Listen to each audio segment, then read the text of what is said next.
Shalom, selamat pagi Bapak dan Ibu, rekan-rekan semua yang dikasihi Tuhan. Bersyukur kita ada hari ini, semua hanya karena anugerahnya. Kita ada hari ini hanya karena kebaikannya. Roma 3 ayat 25, Kristus Yesus telah ditentukan Allah menjadi jalan pendamaian karena iman dalam darahnya.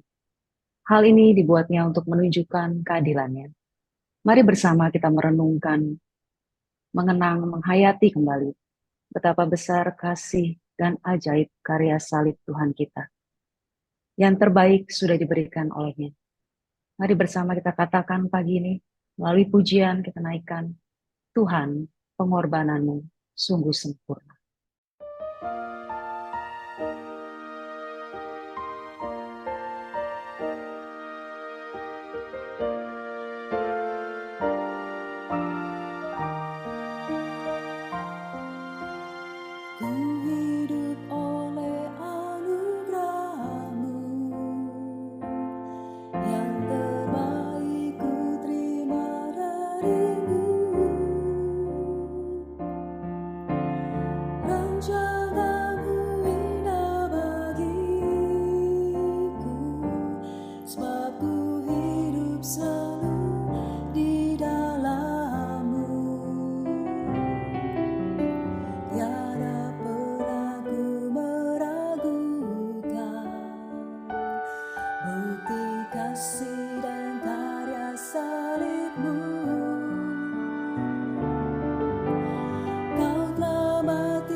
Saya akan membacakan teks yang dari Matius 26.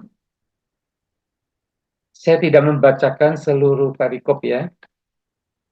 Perikop ini judulnya yaitu Yesus di hadapan Mahkamah Agama. Dari 57 sampai 68 ya. Matius 26. Saya akan membacakan ayat yang ke-61 saja.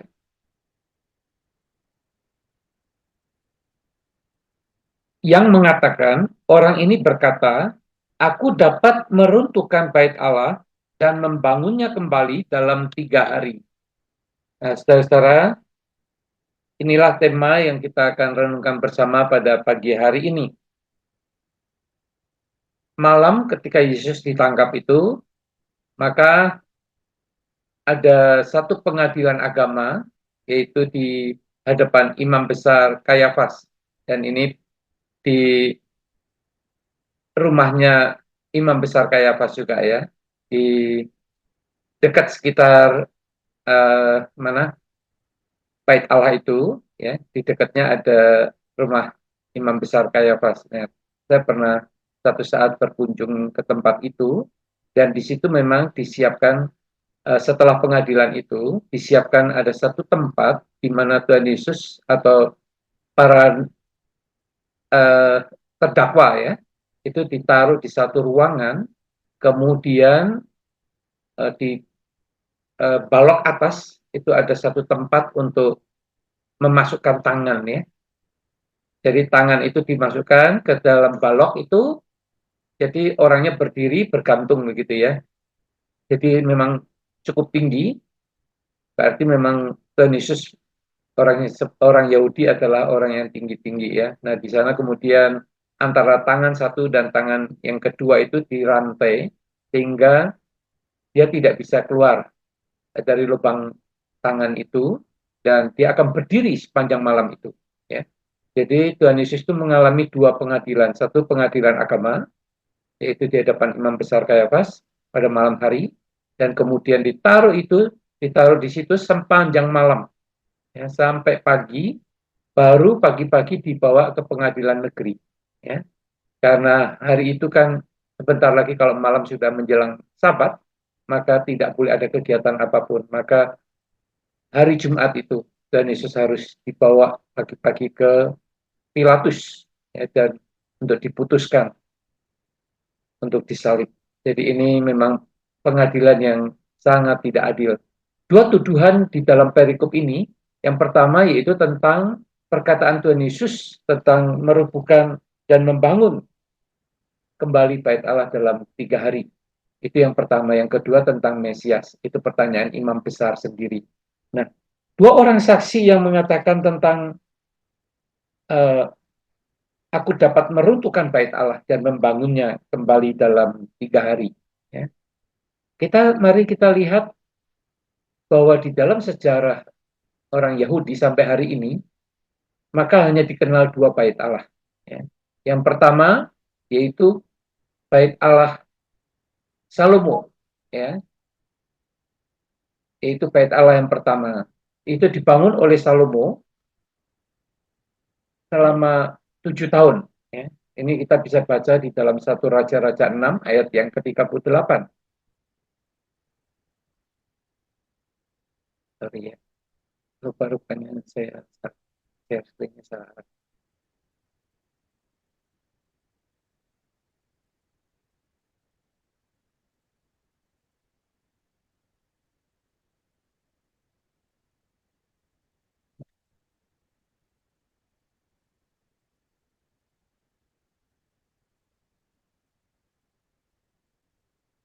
Dan bait Allah yang pertama ini dihancurkan pada tahun 586 oleh Babel ya, yang dipimpin oleh Raja Nebukadnezar, dan kemudian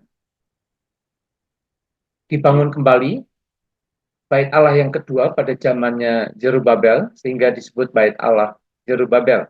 Itu pada tahun 530 mulai dibangun dan selama 46 tahun ini kita bisa membaca dari Yohanes 2 ayat 20 dan dihancurkan pada tahun 70 Masehi pada 4 Agustus oleh Kaisar Nero. Jadi bait Allah yang kedua ini disebut bait Allah Zerubabel ya. Ini dibangun atas bantuan Kores Agung juga. Dan setelah berusia 500 tahun, bangunan ini mulai banyak lapuk ya. Dan kemudian dipugar dan diperluas oleh Herodes Agung. Ya. Sehingga bait Allah ini juga disebut bait suci Herodes. Nah, saudara, saya ingin memperlihatkan sedikit gambaran tentang sketch dari bait suci atau bait Allah, kurang lebih demikian. Ya. Jadi orang yang masuk membawa korban ya, melalui pintu gerbang itu, kemudian di sana ada mezbah korban bakaran, tentu semua ini dilayani oleh para imam. Ya. Jadi kemudian para imam sebelum masuk ke dalam ruang uh, kemah suci, kemah suci atau bait suci itu terdiri dari dua ruangan, yaitu satu ruang suci atau ruang kudus, dan satu lagi ruang maha suci atau ruang maha kudus. Ya, nah, sebelum masuk ke dalam ruangan itu, mereka harus membasuh, membersihkan diri. Ya.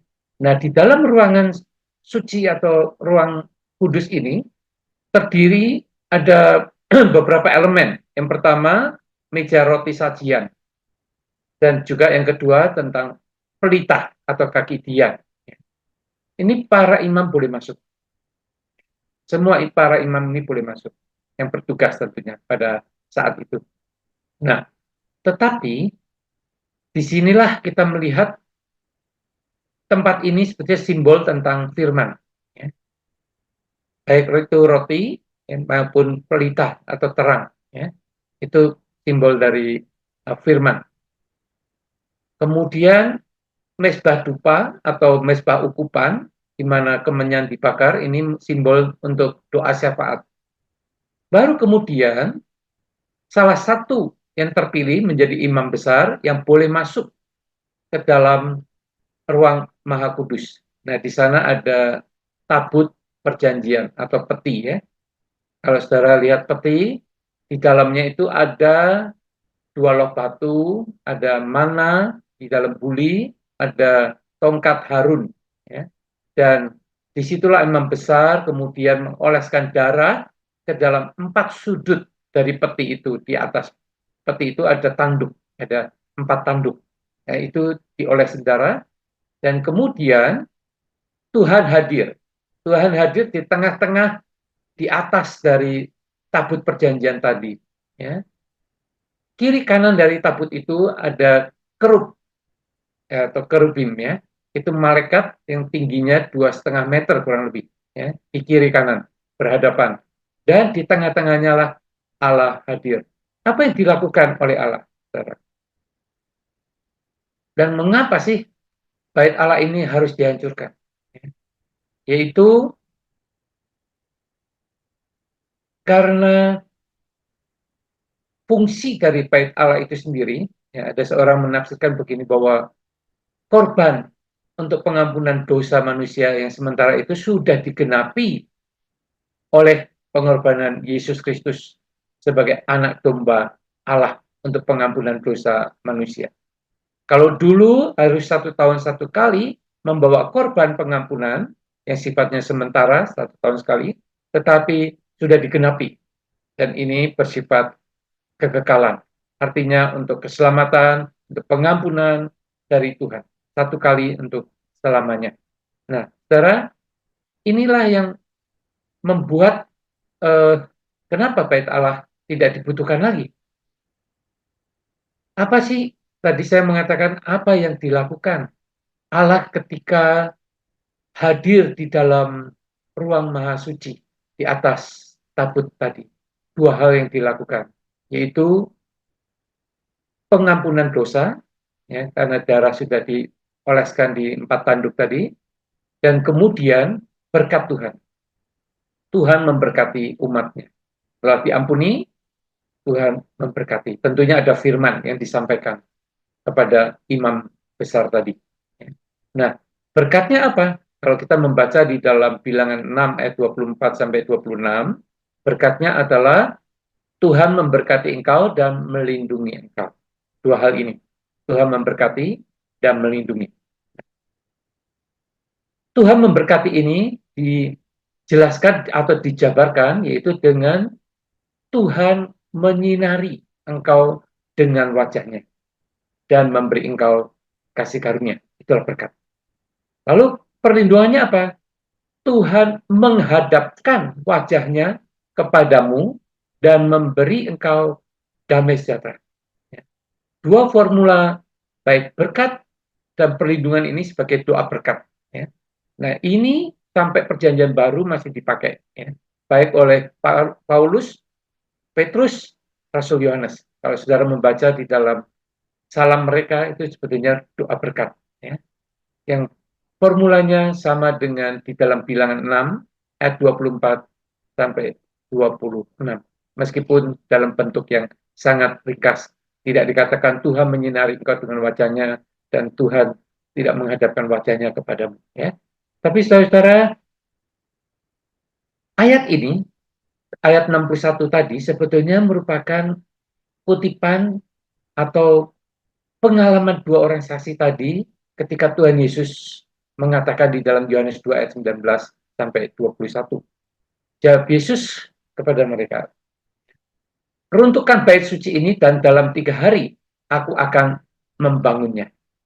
Lalu kata para pemuka Yahudi itu kepadanya, 46 tahun orang mendirikan bait suci ini dan engkau dapat membangunnya dalam 3 hari. Saudara-saudara, namun yang dimaksudkannya dengan bait suci ialah tubuhnya sendiri. Saudara, kita tahu bahwa tubuh Kristus adalah tubuh kebangkitan atau tubuh yang kekal, bukan tubuh berdosa seperti manusia yang sifatnya sementara yang akan kembali menjadi debu. Ya. Jadi di sini kita harus melihat perspektif kekekalan. Jadi hal-hal yang kekal yang Tuhan Yesus katakan. Nah, inilah yang dikatakan, ya. Kami sudah mendengar orang ini berkata, ya, akan meruntuhkan bait suci buatan tangan manusia dan dalam 3 hari akan kudirikan yang lain yang bukan buatan tangan manusia. Buatan tangan manusia itu sementara, tapi buatan dari Tuhan itu adalah buatan yang sifatnya kekal. Lalu apa yang dimaksud, saudara?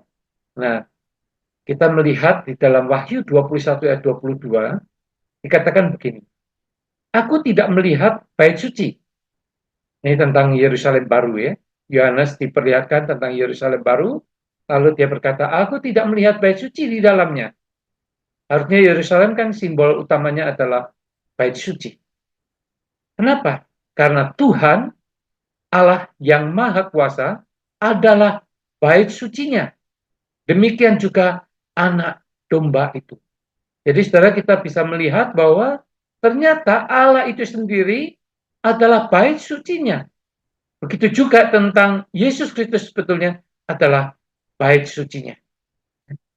Saudara, bait suci yang dibangun adalah sesungguhnya dirinya sendiri.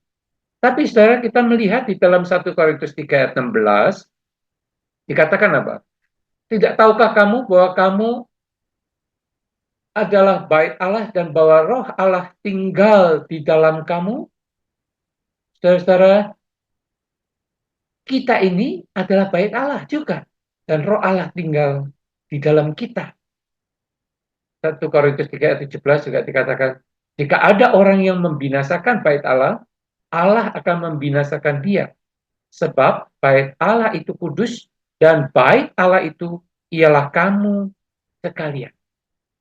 Saudara, sekarang kita mulai mengerti tentang bait Allah. Bukan bangunan lagi, tetapi pribadi demi pribadi. Yaitu orang yang sudah percaya. Itulah bait Allah.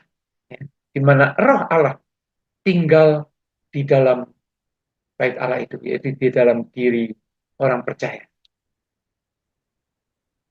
Di dalam 1 Korintus 6 ayat 19 dikatakan begini, atau tidak tahukah kamu bahwa tubuh kamu semua adalah bait Roh Kudus yang tinggal di dalam kamu, roh yang kamu peroleh dari Allah, dan bahwa kamu bukan milik kamu sendiri. Saudara-saudara, tubuh kamu semua adalah bait Roh Kudus yang tinggal di dalam kamu. Tadi dikatakan tentang semua mereka adalah bait Roh Kudus, ya. Dan di sini dijelaskan tentang tubuh Apakah pengertian tubuh ini tubuh yang sementara kita? Nah, saudara, kita melihat di dalam Yesaya 36 ayat 26, aku akan memberikan kepadamu hati yang baru dan roh yang baru dalam batinmu. Aku akan menyingkirkan dari tubuhmu hati yang membatu dan memberikan kepadamu hati yang lembut. Saudara perhatikan kata memberikan hati yang baru dan roh yang baru dalam batinmu. Roh kita ini, roh yang baru nanti diberikan oleh Tuhan. Itu janji di dalam nubuatan Yesaya 36 ayat 26. Nah, ayat 27 dikatakan, rohku akan kutaruh dalam batinmu. Dan aku akan membuat kamu hidup menurut segala ketetapanku dan tetap berpegang pada peraturan-peraturanku serta melakukannya. Apa artinya? Rohku akan kutaruh dalam batinmu. Padahal batin itu dikatakan apa? Roh yang baru dalam batinmu. Saudara, itu berarti menunjukkan bahwa ini, roh yang baru dalam batinmu ini, menunjukkan pada satu pusat yang paling dalam. Kalau bahasa Indonesia itu bisa diterjemahkan sebagai lubuk hati. Batin itu lubuk hati. Hati yang paling dalam, pusat kehidupan manusia.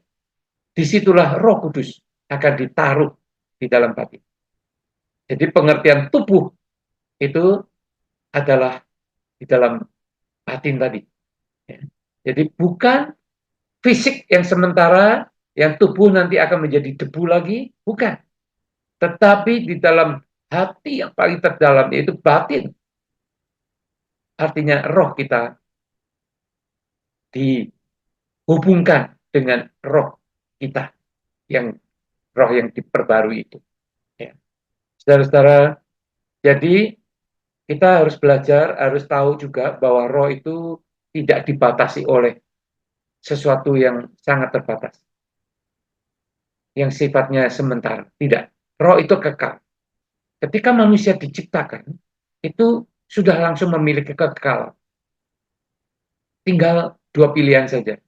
Apakah dia akan hidup kekal, hidup bersama dengan Tuhan selamanya, atau mati kekal, yaitu terpisah dari Allah untuk selamanya. Nah, orang yang sudah percaya, dia akan memiliki hidup yang kekal. Artinya rohnya sudah dihidupkan. Disitulah Roh Kudus tidak akan pernah meninggalkan kita. Jadi bait Allah yang dibangun oleh Kristus adalah sesungguhnya bagaimana relasi antara diri setiap orang yang percaya yang diperbarui di dalam roh yang baru itu, di mana roh Allah tinggal. Saudara, ini berbicara tentang kekekalan. Sifatnya tidak terbatas oleh ruang dan waktu. Kalau sementara itu terbatas oleh ruang dan waktu. Kristus setelah bangkit dengan tubuh kebangkitan itu tidak terbatas oleh ruang dan waktu. Dia bisa menembus dinding, dia bisa dari satu tempat ke tempat, tidak perlu mengikuti satu perjalanan rute peta di dalam dunia. Saudara-saudara, kita harus percaya bahwa roh kita itu pun sifatnya kekal dan bukan sementara dan tidak terbatas. Seberapa besarkah roh kita kok bisa menampung roh Allah? Saudara, roh itu bukan besaran. Nah, saya kalau ya, terinspirasi lah ya dengan satu film misalkan seperti Aladdin. Saya pernah lihat film Aladdin ya dulu waktu masih kecil. Lampu Aladdin yang tempatnya kecil itu bisa mengeluarkan jin yang tanda kutip seperti roh yang begitu besar. Nah, saudara-saudara, roh kita tidak terbatas, bukan seperti jin tadi. Saudara. Begitu luas, begitu besar, nggak bisa diukur dengan ukuran fisik seperti tubuh kita yang ukurannya SML. Tidak, saudara. Betul-betul tidak terbatas. Dan roh yang seperti inilah, roh Allah yang tidak terbatas itu pun bisa tinggal di dalam lubuk hati kita, pusat hidup kita, yaitu roh yang baru dalam batin kita, bisa berrelasi dengan Dia. Nah, saudara-saudara, inilah sebabnya mengapa kita perlu selalu memperhatikan tentang hal-hal yang rohani. 1 Petrus 2 ayat 5 mengatakan begini, dan biarlah kamu juga dipergunakan sebagai batu hidup untuk pembangunan suatu rumah rohani, bagi suatu imamat kudus, untuk mempersembahkan persembahan rohani yang karena Yesus Kristus berkenan kepada Allah. Saudara, di sini dikatakan untuk pembangunan suatu rumah rohani. Kita mau sebagai batu hidup bersama dengan orang-orang percaya menjadi batu hidup untuk pembangunan suatu rumah rohani. Secara rohani itu berasal dari kata roh, artinya berarti kekal. Suatu yang rohani itu sesuatu yang kekal. Bukan bangunan fisik lagi. Hal-hal yang kekal. Dan dikatakan bagi suatu imamat kudus. Imamat itu berasal, kata imam kita tahu ya, yaitu orang yang melayani di bait suci tadi. Di ruang kudus, atau di kemah suci, ya, mereka lah yang melayani. Dan kita dikatakan imamat kudus. Kalau di dalam Petrus yang lain dikatakan imamat kudus yang rajani.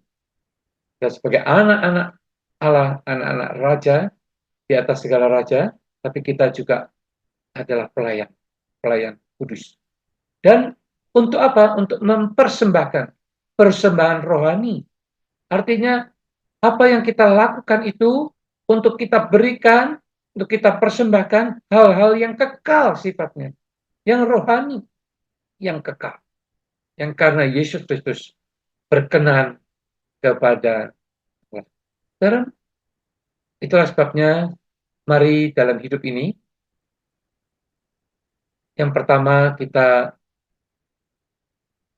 meruntuhkan yang sementara, tidak mengutamakan. Marilah kita fokus membangun pada yang kekal, hal-hal yang rohani di dalam hidup ini. Saudara-saudara, Roh Kudus dikatakan tinggal di dalam bait suci atau bait Allah, yaitu kita orang percaya. Dia tidak akan pernah meninggalkan kita. Dia akan selamanya bersama dengan kita. Marilah kita mengikuti pimpinannya. Kita mau dipakai untuk membangun pada hal-hal yang kekal. Yang kedua, saudara, marilah pelayanan kita untuk kekekalan ini juga di dalam kekudusan. Sebab para imam ketika masuk ke dalam kemah suci atau bait suci, mereka harus menguduskan diri dengan membasuh dalam bejana pembasuhan. Saudara, sebetulnya ini gambaran tentang liturgi kita, liturgi tata ibadah kita. Mulai dari kita mengaku dosa, kemudian pengampunan dosa, ya, kemudian firman Tuhan, lalu ada doa syafaat, kemudian masuk lagi di dalam doa berkat. Itulah liturgi tata ibadah kita. Memasuki pintu gerbang itu dengan pujian, ya, sampai kepada terakhir adalah doa berkat. Biarlah kita bisa memahami bahwa semua tata ibadah itu begitu penting. Dan kalau kita ambil bagian di dalamnya, kita bersyukur. Dan kalau kita bisa melayani Tuhan untuk hal-hal yang rohani, baik kebutuhan rohani kita penuhi. Ketika kita membaca firman Tuhan, ketika kita berdoa, ketika kita melayani, memberitakan Injil, membawa jiwa, lalu kemudian juga hal-hal yang sekecil apapun yang Tuhan percayakan kepada kita untuk melayani Tuhan. Asalkan itu pimpinan Tuhan, Tuhan senang, Tuhan berkenan, maka hidup kita sungguh menjadi satu pelayanan imamat yang kudus, yang berkenan kepada Tuhan. Mari kita masuk di dalam doa.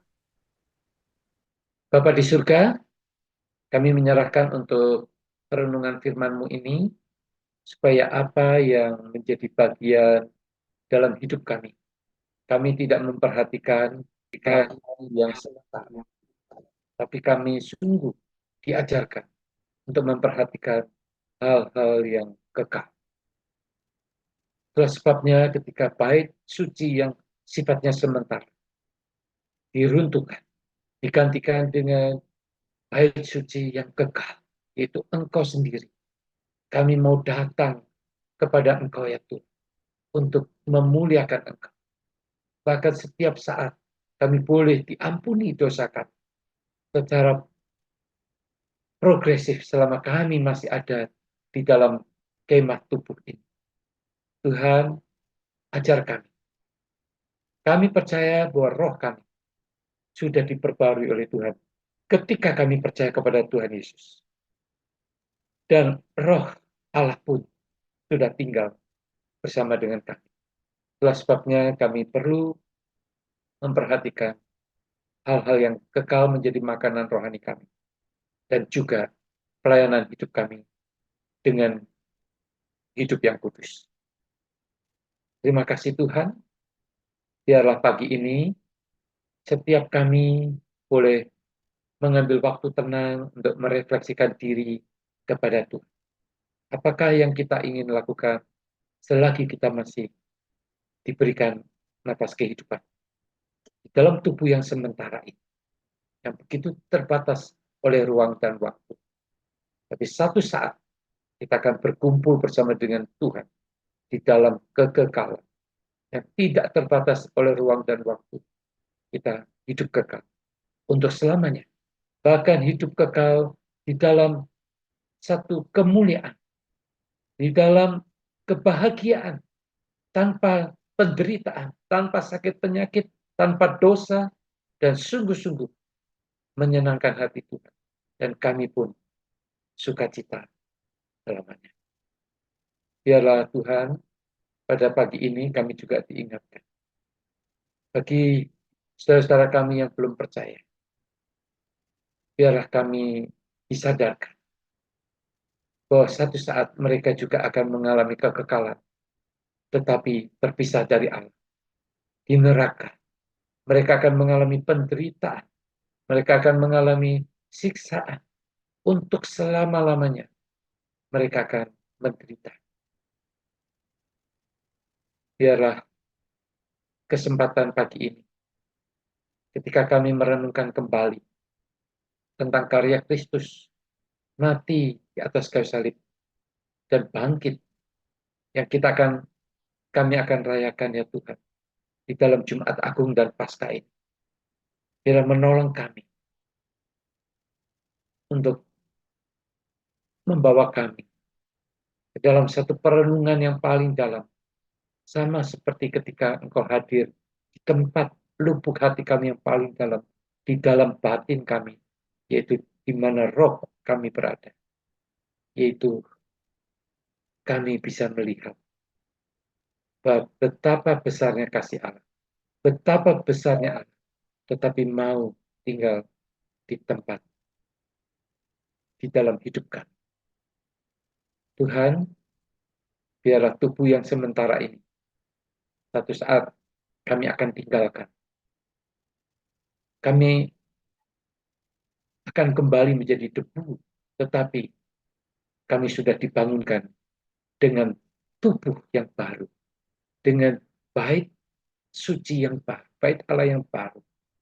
Terima kasih Tuhan. Terima kasih. Di dalam nama Tuhan Yesus, kami berdoa. Amin. Baik saudara-saudara, sampai di sini